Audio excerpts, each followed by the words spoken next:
High, চলো আজ একটা নতুন কিছু দেখাই। এই দেখো, আমার কাছে অনেকগুলো রঙের বাক্স জমা হয়ে গিয়েছিল, তো আমি এগুলো এখন কালার করব।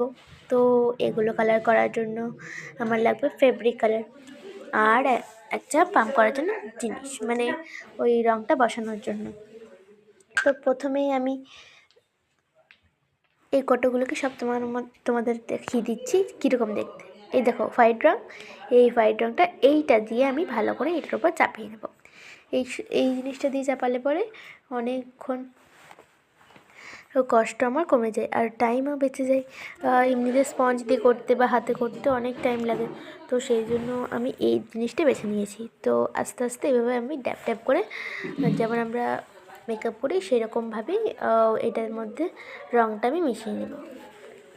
তো এই দেখো কী সুন্দর মিশে যাচ্ছে আর লেগেও যাচ্ছে। তো এই দেখো হয়ে গেছে, এর মতনই আমি বাকি দুটো করে নেব।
কিন্তু হ্যাঁ, এটা মনে রেখো, এটা কিন্তু একদম ওই কাপড়ের ওপর রাখবে না।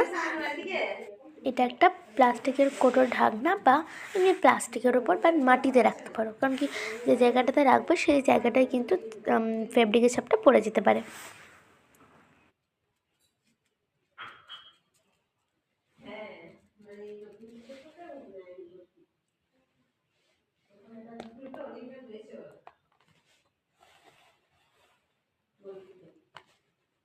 তো এই দেখো আমার তিনটে একদম কমপ্লিট। So by.